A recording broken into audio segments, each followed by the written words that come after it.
జగన్ కుటుంబ రాజకీయాలని రక్త మాంసాలతో నిండనివేనని ఎమ్మెల్సీ భూమారెడ్డి మండిపడ్డారు. మంగళగిరిలోని టీడీపీ కార్యాలయంలో ఏర్పాటు చేసిన మీడియా సమావేశంలో ఆయన మాట్లాడారు.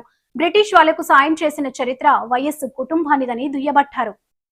ఆయన కుటుంబ భారాన్ని మోయలేని పరిస్థితిలో ఒక మధ్యతరగతి రైతుగా జీవించేవాడు. అదే సందర్భంలో ముఖ్యంగా రాయలసీమ ప్రాంతాల్లో కరువు కాటకాలు ఉండడంతో ఆయన తన పిల్లలను చదివించుకోవడానికి అనేక రకాలుగా ఆర్థిక ఇబ్బందులు పడే సమయంలో బ్రిటిష్ మిషనరీస్ సంబంధించిన ఫాదర్లు అంటే క్రైస్తవ మిషనరీలు భారతదేశంలో అనేక మందిని అంటే పేదరికాన్ని ఆసరా చేసుకొని వారికి ఏదో విధంగా ప్రలోభపెట్టి వారిని క్రైస్తవ మతంలోకి చేర్చుకునే కార్యక్రమాన్ని అతి వేగంగా జరిపే పరిస్థితులలో వైఎస్ వెంకటరెడ్డి గారు కూడా క్రైస్తవ మతం పైన గౌరవం లేకుండా కేవలం తన ఆర్థిక అవసరాలకు క్రిస్టియానిటీని వాడుకుందామనే ఒక ఆలోచనతో క్రైస్తవ మతంలోకి మారడం జరిగింది. ఆయన వెంటనే ఆ ఫాస్టర్ల చలవతో తన కుటుంబాన్ని జరుపుకోవడానికి తన ఆర్థిక ఇబ్బందులను తీర్చుకోవడానికి వెంకటరెడ్డి గారు బలపనూరు నుంచి డైరెక్ట్ ప్రస్తుతం కడప నడిబొడ్డులో ఉన్న సిఎస్ఐ హై స్కూల్లో ఫాదర్ దగ్గర అంటే హై స్కూల్ మెయింటైన్ చేసే ఫాదర్ దగ్గర చిన్న ఉద్యోగంగా చేరడం జరిగింది. అంటే బ్రిటిష్ వారికి అనుకూలంగా ఆ రోజే వెంకటరెడ్డి గారు అంటే వైఎస్ రాజశేఖర రెడ్డి గారి కుటుంబం బ్రిటిషర్ల పంచన చేరడం జరిగింది. ఆ సందర్భంగా అక్కడ చిన్న ఉద్యోగం చేసుకుంటూ అక్కడ ఆ ప్రాంతంలో అప్పుడు సిఎస్ఐ స్కూల్కు కాంపౌండ్ ఉండేది కాదు. కాంపౌండ్ కట్టాల్సిన అవసరం ఉంది. ఎవరైనా సరే గౌండ్రీలను గోడగట్టే వాళ్ళు కూలీలను చూడమని చెప్తే వెంకటరెడ్డి గారు 1-2 రోజులు ఆలోచన చేసుకొని నాకు చాలా మంది పిల్లలు ఉన్నారు, మేము మా పిల్లలందరం కలిసి ఆ కాంట్రాక్టును చేసుకుంటాం ఫాదర్ అని చెప్పినప్పుడు ఆయన కూడా అంగీకరించి ఆ పనిని అప్పచెప్పడం జరిగింది. ఆ సిఎస్ఐ స్కూల్కున్న కాంపౌండ్ను బాగా సమర్థవంతంగా కట్టి ఫాదర్ దగ్గర వైఎస్ వెంకటరెడ్డి గారు మన్ననలు పొందడం జరిగింది. ఈ సందర్భంగా భారతదేశ వ్యాప్తంగా బ్రిటిష్ వారికి వ్యతిరేకంగా పెద్ద ఎత్తున స్వాతంత్ర పోరాటం జరుగుతోంది. ఇంక్విలాబ్ జిందాబాద్ అనే వాళ్ళపైన, స్వాతంత్రం కావాలనే వాళ్ళందరిపైన కూడా బ్రిటిష్ సైనికులు ఉక్కు పాదాలతో, లాఠీలతో, తుపాకీ గుళ్ళతో ఆ స్వాతంత్రోద్యమాన్ని నిరంకుశంగా అణచివేయడం జరుగుతోంది. ముఖ్యంగా సీడెడ్ ప్రాంతం అంటే ప్రస్తుతం రాయలసీమ ప్రాంతానికి సంబంధించి మిలిటరీ బేస్ అంతా కూడా బళ్ళారిలో ఉండేది. బళ్ళారి కంటోన్మెంట్ నుంచి బ్రిటిష్ సైనికులు ఆ ప్రాంతంలో జరిగే స్వాతంత్ర పోరాటాలను అణిచివేసేవారు. ఆ సందర్భంగా బళ్ళారి కంటోన్మెంట్ అధికారుల నుంచి కడపకు సంబంధించిన ఈ సిఎస్ఐ ఫాదర్కు ఒక లెటర్ రావడం జరిగింది. ఇక్కడ ఉండే బ్రిటిష్ సైనికులకు మాంసం సరఫరా కావాలి, ఈ ప్రాంతంలో సరిగా దొరకడం లేదు, ఎద్దు మాంసము, ఎనుము మాంసము, ఆవు మాంసము వీటిని సరఫరా చేసే ఎవరైనా వ్యక్తులుంటే ఇక్కడికి పంపించమని చెప్పినప్పుడు ఆయనకు ఫాదర్కు వైఎస్ వెంకటరెడ్డి గారి గుర్తుకు రావడం జరిగింది. వెంకటరెడ్డి గారిని పిలిచి అడిగారు, అయ్యా ఇక్కడ మనకు సంబంధించిన మిలిటరీ బలగా శ్రీకాకుళం జిల్లాలో 4 నెలల వ్యవధిలో ప్రజలు పోగొట్టుకున్న దొంగిలించబడిన 518 మొబైల్ రికవరీ చేసి మంగళవారం శ్రీకాకుళం జిల్లా ఎస్పీ కేవి మహేశ్వర్ రెడ్డి బాధితులకు అందించారు. ఈ మేరకు జిల్లా పోలీస్ కార్యాలయంలో మాట్లాడారు. ఇవి మనకి 2026కి సంబంధించి వచ్చిన కంప్లైంట్స్లో రికవరీస్ ఇవన్నీ కూడా టోటల్గా 955 కంప్లైంట్స్ వస్తే అందులో 687 మొబైల్స్ ట్రేస్ అయినాయి. బట్ మనం రికవరీ చేసింది 518 రికవరీ చేశాము. సో మిగిలిన మొబైల్స్ 100+ మొబైల్స్ ట్రేస్ అయినవి ఏవైతే ఉన్నాయో అవి ఇంకా రికవరీ చేయవలసి ఉంది. సో దీనికి సంబంధించి టోటల్గా మనకి 2024 సంవత్సరంలో 622 మొబైల్స్, 2025 సంవత్సరంలో 1060, 2026కి సంబంధించి 518 ఇప్పటివరకు 4 నెలల కాలంలో రికవరీ చేయడం జరిగింది. ట్రేస్ అయ్యి ఇంకా అంటే ట్రేస్ అవ్వడం అంటే ఏంటంటే అట్లీస్ట్ ఆ మొబైల్ పోయిన తర్వాత ఎవరో ఒకరు ఒకసారైనా దాన్ని వాడి ఉంటే మనకు ట్రేసబిలిటీలోకి తీసుకొని వస్తాము. సో దానికి సంబంధించి ఆ రిమైనింగ్ 800 మొబైల్స్ ఏవైతే ఉన్నాయో అవన్నీ కూడా తొందరలోనే రికవరీ చేసి పబ్లిక్ ఇవ్వడం జరుగుతుంది. ఈ సందర్భంగా మనకి పబ్లిక్కి రిక్వెస్ట్ ఏంటంటే ఎవరైనా సరే మొబైల్ని పోగొట్టుకుంటే అంటే అది దొంగతనం అవ్వచ్చు, లేదా మీరు ఎక్కడైనా మర్చిపోయి ఉండొచ్చు, లేదా పోగొట్టుకొని ఉండొచ్చు, దయచేసి సిఈఐఆర్ పోర్టల్ ఉంటుంది మనకి, అంటే సెంట్రల్ ఎక్విప్మెంట్ ఐడెంటిటీ రిజిస్టర్ ఏదైతే ఉందో దానికి సంబంధించిన గవర్నమెంట్ పోర్టల్కి వెళ్ళి మీరు వెంటనే అది బ్లాక్ చేసుకోవాలి. ఒకవేళ మీరు బ్లాక్ చేయడం మర్చిపోతే ఏమవుతుందంటే ఎవరన్నా మనకి నెక్స్ట్ ఆ మొబైల్ తీసుకొని వెళ్ళి దాన్ని మిస్యూజ్ చేయడం అన్నది జరుగుతుంది. అంటే వాళ్ళు సైబర్ ఫ్రాడ్లో వాడచ్చు, లేదా ఏదైనా క్రైమ్లో వాడచ్చు. సో ఇవన్నీ జరుగుతాయి కాబట్టి మీరు మొబైల్స్ పోగొట్టుకున్న వెంటనే, అంటే దొంగతనమైనా సరే లేదా మీరు పోగొట్టుకున్నా సరే, దయచేసి ఆ పోర్టల్కి వెళ్ళి వెంటనే మీ IMEI నెంబర్ ఏదైతే ఉంటుందో అది ఎంటర్ చేసి దాన్ని బ్లాక్ చేయవలసిందిగా మేము రిక్వెస్ట్ చేస్తూ ఉన్నాం.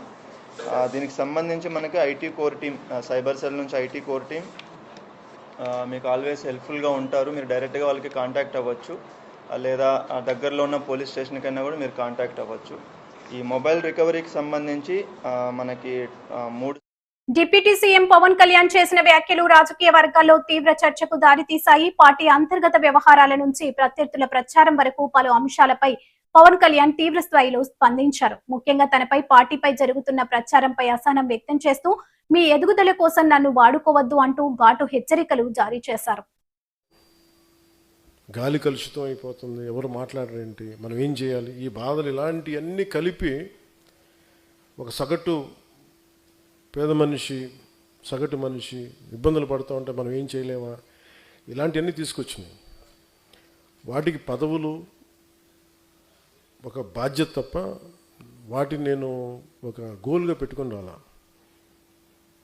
అలా అని చెప్పి నాకు పదవుల మీద అగౌరవమో లేదంటే తక్కువ చులకన భావం లేదు, నాకు చాలా గౌరవం ఆ పదవుల మీద. కానీ పదవి కోసమే నేను ఉన్నానంటే ఒకవేళ పదవి లేకపోతే పని చేయవా అని నాకు నేను ప్రశ్నించుకుంటాను. ఇదే హాల్లో 2018 సార్ 19లో ఇదే మన నుడి మన నది ఇక్కడ ప్రారంభించాం. ఆ రోజు మనకు తెలుసా, ఇదే రాజమండ్రి ఒక కీలకమైన ఘట్టం ఉంటుంది. ఇక్కడ ఒక కీలకమైన భారతదేశపు సంబంధించిన పాలిటిక్స్కి ఒక మూలస్తంభం ఇక్కడి నుంచి ఏర్పడుతుంది అని ఆ రోజు మనకే తెలియదు. అలాంటి రాజమండ్రి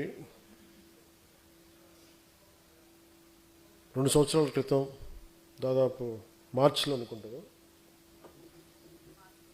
గౌరవ ముఖ్యమంత్రి గారిని ఆయన జైల్లో పెట్టినప్పుడు అది ఎలాంటి పరిస్థితులు ఉన్నాయో మీ అందరికీ తెలుసు. ఆ రోజున ఏ ఒక్కరు కూడా రోడ్ల మీదకి వచ్చే పరిస్థితి, ఎవరికి నోరు మెదపాలంటే గుండెలు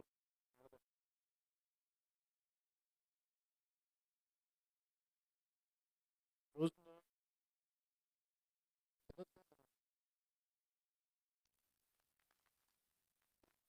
ఎలాంటి నిలబడ్డారంటే ఇక్కడున్న ఆడపడుచు శివంగంలో కొట్లాడారు. యూత్ అయితే, యువకులు అయితే రోడ్ల మీదకి వచ్చి కొట్లాడారు. కేసులు ఉంటాయా పోతాయా, ఏమైతే అది అవుద్దని. తెలంగాణ బోర్డర్ దగ్గర నుంచి వైజాగ్ దాకా మొత్తం నలుమూలల, పల్నాడు కావచ్చు, గుంటూరు జిల్లాలు కావచ్చు, ప్రకాశం జిల్లా కావచ్చు, ఈరోజు అన్నీ అయిపోయిన తర్వాత అందరూ మెత్తబడిపోయారు. అందరం కడుపు నిండిపోయింది అందరిగా, పౌరుషం చచ్చిపోయింది, చావు చచ్చిపోయింది. మళ్ళీ మీ అందరికీ కడగతిక్కిన కథ వినిపించాలి నేను. ఏమ్మా కడగతిక్కిన కథ వినిపిద్దానికి పౌరుషం చచ్చిపోయింది. అసలు మన సామాజిక పరిస్థితులు ఎలా ఉంటాయి చెప్పండి.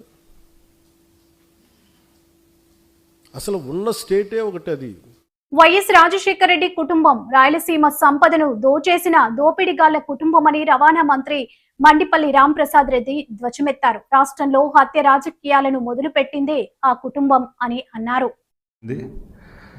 అధోగతి పాలైన రాష్ట్రాన్ని గాడిలో పెట్టి అభివృద్ధి వైపు నడిపిస్తున్న మా ముఖ్యమంత్రికి మరొకసారి 2 సంవత్సరాలు ధన్యవాదాలు తెలియజేసుకుంటున్నా. ముఖ్యంగా ఈరోజు ఈ పాత్రికేయ సమావేశం ఎందుకంటే మన రాష్ట్రంలో ఏ రాష్ట్రానికి లేని అపోజిషన్ లీడర్ ఒక ఆయన ఉన్నారు. హనీమూన్ నాయకుడు అంటారు ఆయన్ను. కేవలం ఒక ప్రతిపక్ష నాయకునిగా ఈ 24 నెలల్లో ఒక 10-15 సార్లు మాత్రమే పత్రికా సమీక్షలు అలాగే ప్రెస్కు ఆయన ఇంటర్వ్యూలు ఇవ్వడం జరుగుతూ ఉంది. దానిలో ప్రతి ఒక్కసారి బయటకు వచ్చినప్పుడల్లా ఒక్కో విషయాన్ని, పాత సారాయిని కొత్త సీసాలో పెట్టి మార్కెటింగ్ చేసినట్టు, రాష్ట్రంలో గత 40 సంవత్సరాల్లో జరిగిన సంఘటనలు ఈ రాష్ట్రంలో ఉన్న ప్రజలకు తెలియవన్నట్టు కొత్తగా ప్రజల మీద రుద్దే పరిస్థితి తీసుకొచ్చిన ఘనత ఆనాటి ముఖ్యమంత్రి ఈరోజు ప్రతిపక్ష నాయకుడు జగన్మోహన్ రెడ్డి గారికే దక్కింది. ముఖ్యంగా జగన్మోహన్ రెడ్డి గారు ఈరోజు ఈ ప్రభుత్వం చేస్తున్న అభివృద్ధి సంక్షేమ పథకాలను ఓర్వలేక ప్రతి ఒక్కసారి మీడియా సమావేశం ఏర్పాటు చేసినప్పుడు మా ముఖ్యమంత్రి గారి మీద అక్కస్తో ఏదో ఒక తప్పుడు ప్రచారం చేసేదానికి శ్రీకారం చుడుతూ ఉంటారు. కొత్తగా లేటెస్ట్గా 4 రోజుల ముందు ఆయన ఇంగ్లాండ్ టూరు ముగించుకొని వస్తానంటే ఒక ప్రెస్ మీట్ ఏర్పాటు చేయడం జరిగింది. దానిలో కొత్తగా మా తాతగారిని చంపింది, మా తండ్రి గారిని చంపింది, అలాగే మా చిన్నాన్నను చంపింది ఎవరో మీకు తెలుసా అనే విధంగా పత్రికా సమావేశంలో చెప్పడం జరిగింది. రాష్ట్రంలో కాదు, యావత్ భారతదేశంలో తెలుగు వాళ్ళు ఎక్కడున్నా కూడా ఈ రాష్ట్రంలో జరిగిన సంఘటనల గురించి ప్రతి ఒక్క తెలుగువాడికి తెలుసు. చంద్రబాబు నాయుడు గారు నేరాలకు ప్రోత్సహిస్తారా, నేరాలకు దగ్గరగా ఉంటారనేది ప్రతి ఒక్కరికి తెలుసు. శాంతి కామకుడు, అభివృద్ధి తప్పక రెండో విషయం తెలియని నాయకుడు ఎవరైనా ఈ రాష్ట్రంలో రాజకీయ నాయకుడు ఉన్నారంటే అది కేవలం చంద్రబాబు నాయుడు గారే. కాబట్టి ఇంత సుదీర్ఘంగా 4వ పర్యాయం కూడా ముఖ్యమంత్రిగా చేయడం జరుగుతూ ఉంది. ఈ విషయానికి వస్తే మొన్న జగన్మోహన్ రెడ్డి గారు మాట్లాడిన విషయాలు 2-3 మీ దృష్టికి తీసుకొని వస్తా.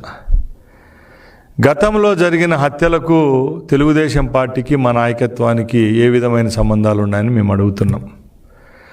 జగన్మోహన్ రెడ్డి కుటుంబం యొక్క ప్రస్థానం మనందరికీ తెలుసు. బలపనూరు నుంచి వాళ్ళు ప్రస్థానం మొదలుపెట్టి వాళ్ళ తండ్రి గారు ఆయన ఈరోజు ఆంధ్ర రాష్ట్ర ముఖ్యమంత్రులుగా పనిచేయడం జరిగింది. ఆ రోజు అనకాపల్లి జిల్లా ఎన్టీఆర్ మార్కెట్ యార్డులో రైతు బజార్ ప్రారంభం. పట్టణ ప్రజలు కూరగాయలు పంటలు సాగు చేసే రైతులు ఎప్పటి నుండి ఎదురు చూస్తున్న రైతు బజార్ మంగళవారం స్థానిక ఎమ్మెల్యే కొనతాల రామకృష్ణ, కలెక్టర్ విజయకృష్ణన్, మాజీ ఎమ్మెల్యే పీల గోవింద సత్యనారాయణ చేతుల మీదుగా ప్రారంభించారు. ఈ సందర్భంగా వారు మాట్లాడుతూ 2008లో రైతు బజార్ కోసం ప్రయత్నించామన్నారు. కానీ ఇప్పుడు కూటమి అధికారంలోకి వచ్చిన తర్వాత అందరికీ ముఖ్యంగా రైతు వారికి ఉపయోగపడే విధంగా రాష్ట్రంలోనే విశాలమైన రైతు బజార్ ఏర్పాటు జరిగిందన్నారు. మార్కెట్ యార్డ్లోని ఖాళీగా ఉన్న 17-18 నెంబర్ బ్లాక్లో రైతు బజార్కి ఏర్పాటుకు అనువుగా మార్కెటింగ్ శాఖ అధికారులు 100 దుకాణాలను ఏర్పాటు చేశారన్నారు. అందులో 72 దుకాణాలు రైతులకు, 25 షాపులను డ్వాక్రా సంఘాలకు, 3 షాపులను దివ్యాంగులకు కేటాయించామని తెలిపారు. ఇక్కడ ఫ్రూట్ మార్కెట్తో పాటు ఫిష్ మార్కెట్ కూడా ఇక్కడికి తీసుకొచ్చే విధంగా ప్రయత్నిస్తామన్నారు. రైతు బజార్ అందుబాటులోకి రావడంతో పట్టణ వినియోగదారులు, చుట్టుపక్కల గ్రామాల్లో కూరగాయ పట్టణ సాగు చేసే రైతులు ఎంతో ఆనందాన్ని వ్యక్తం చేస్తున్నారు అన్నారు. దోపిడీదారులకి, మధ్యవర్తులకు చేతిలోకి వెళ్లకుండా నేరుగా రైతులు అమ్ముకోవడానికి కావాల్సినటువంటి వెసులుబాటు కల్పించడానికి పెట్టాం. మళ్ళీ హోల్సేల్ అంటే హోల్సేల్ కొంటారు, మళ్ళీ ఇంకెవరు కొంటారు. అందువల్ల వీళ్ళు రైతులు ప్రత్యేకించి ఉండాలి. అప్పుడు అందువల్ల ఏమవుద్దంటే సామాన్యుడు కూడా మంచి రేటుకు వస్తుంది, రైతుకు కూడా డైరెక్ట్గా అమ్ముకునేటువంటి స్వేచ్ఛ వస్తుంది. రైతు ఇష్టం ఉంటే అమ్ముకుంటాడు, లేదంటే లేదు. లేనప్పుడు మనకి స్కీమ్ కూడా ఉంది. వీళ్ళు ఏమైనా స్టోర్ చేసుకోవాలనుకుంటే ఏమైనా కోల్డ్ స్టోరేజ్లో స్టోర్ చేసుకోవడానికి కావాల్సినటువంటి ఏర్పాట్లు కూడా ఉంటాయి. అవి కూడా చేసే అవకాశం ఉంది. అందువల్ల ఇక్కడ మట్టుకు బలవంతం అయితే లేదు, స్వచ్ఛందంగా వచ్చి చేసుకోవాలి. ప్రశ్నిస్తా అంటూ పార్టీ పెట్టిన డిప్యూటీ సీఎం పవన్ కళ్యాణ్, విద్యాశాఖ మంత్రి నారా లోకేష్ శాఖలో జరిగిన డిఎస్ఏ అక్రమాలపై ఎందుకు మౌనం వహిస్తున్నారని వైఎస్ఆర్సీపీ జాతీయ అధికార ప్రతినిధి, మాజీ ఎంపీ మార్గాని భరత్ నిలదీశారు. ఈ యొక్క ప్రశ్నాపత్రాలు లీక్ అయిన తర్వాత ఆ ఉద్యోగిని ఎందుకు సస్పెండ్ చేయలేదు, ఎందుకు అతని పైన కేసు కట్టలేదు, ఒకవేళ నిజంగానే గనక ఈ ప్రభుత్వానికి చిత్తశుద్ధి ఉంటే ఎందుకు చేయలేదని అడుగుతా ఉన్నా. ఒకటే అంశాన్ని ఇవాళ ఉదాహరిస్తా ఉన్నా. జగన్మోహన్ రెడ్డి గారి ప్రభుత్వము వచ్చిన వెంటనే ఆయన సింగిల్ షాట్లో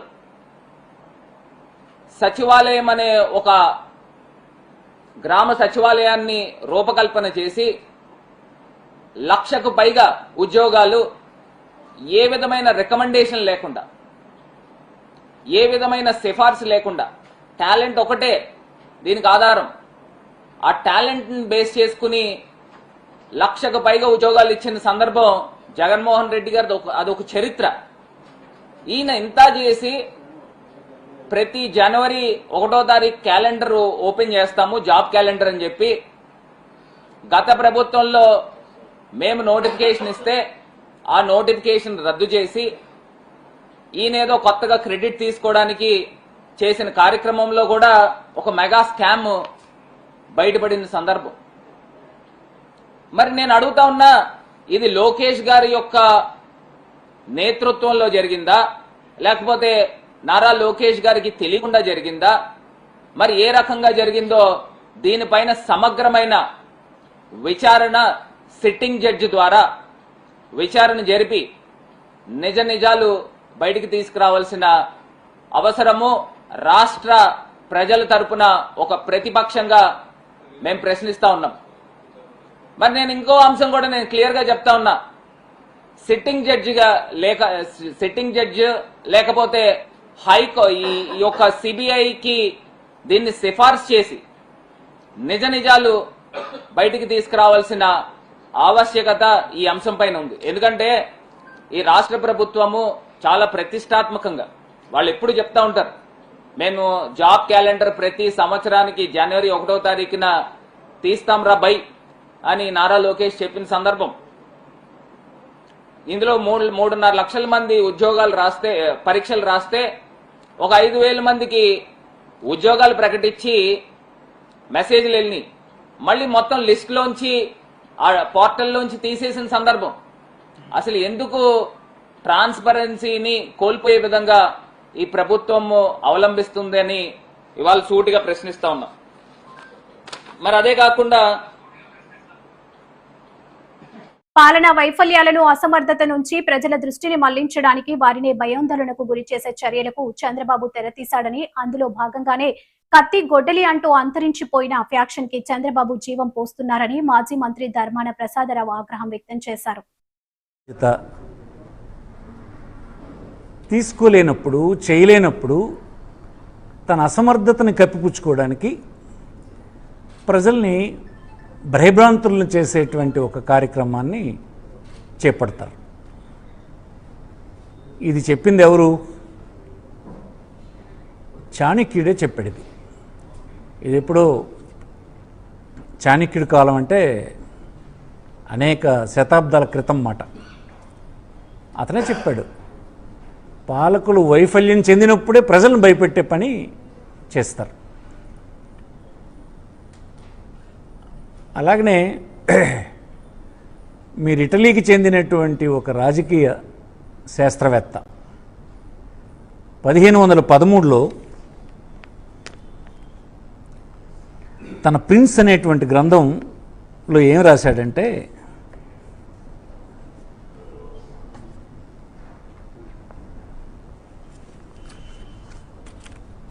ఎప్పుడైతే పాలకులు ఫెయిల్ అయిపోతారో, ఫెయిల్ అయినప్పుడే వారు అసంబంధమైనటువంటి విషయాల్ని, అసత్యమైనటువంటి విషయాల్ని చెప్పి ప్రజల్ని దృష్టి మరల్చేటువంటి పని చేయాలి అన్నది, చేస్తుంటారన్నది అతను చెప్పినటువంటి మాట. అంటే ఇది చాలా పురాతనమైన కాలం నుంచి ఉన్నటువంటి స్ట్రాటజీ, పాలకుల్లో ఉన్నటువంటి స్ట్రాటజీ. అనేక శతాబ్దాల క్రితం మాట. అది గ్రంథాల్లో ఎస్టాబ్లిష్ అయినటువంటి స్ట్రాటజీ ఇది. నేడు మన రాష్ట్రంలో 2024లో అధికారంలోకి వచ్చినటువంటి తెలుగుదేశం ప్రభుత్వం వారు ప్రజలకు అనేకమైనటువంటి మాటలు చెప్పారు. ఒకటి, ప్రజల సంపదని వృద్ధి చేస్తాను, నా దగ్గర స్ట్రాటజీ ఉందని చెప్పారు. దానివల్ల ప్రజల జీవన ప్రమాణాలు పెరుగుతాయని అతను నమ్మబలికాడు. ఇది నా ఒకడికే తెలుసు, ఇతరులు ఎవరు చేయలేరు, ఇది నా అనుభవం అలాంటిది, నా వలన రాష్ట్ర ప్రజల తాలూకా బాగోగులన్నీ మెరుగుపడతాయి అన్నటువంటి మాట ఆయన చెప్పడం జరిగింది. చెప్పినప్పుడు ప్రజలు అది నమ్మారు. అతనికి కొంత అనుభవం ఉంది కనుక, సరే అనుభవం ద్వారా ఇంతకుండా మెరుగైనటువంటి పాలన లభిస్తుంది, రాష్ట్రానికి సంపద వస్తుంది, జీవన ప్రమాణాలు ప్రజలు పెరిగే అవకాశం ఉంది అంచేత అతనికి అధికారం ఇవ్వడం జరిగింది. అధికారం మామూలు అధికారం ఇచ్చారా? 164 సీట్లు అనుకుంటాను సుమారుగా అతనితో కూటమి పార్టీలకి కల్పించినటువంటిది.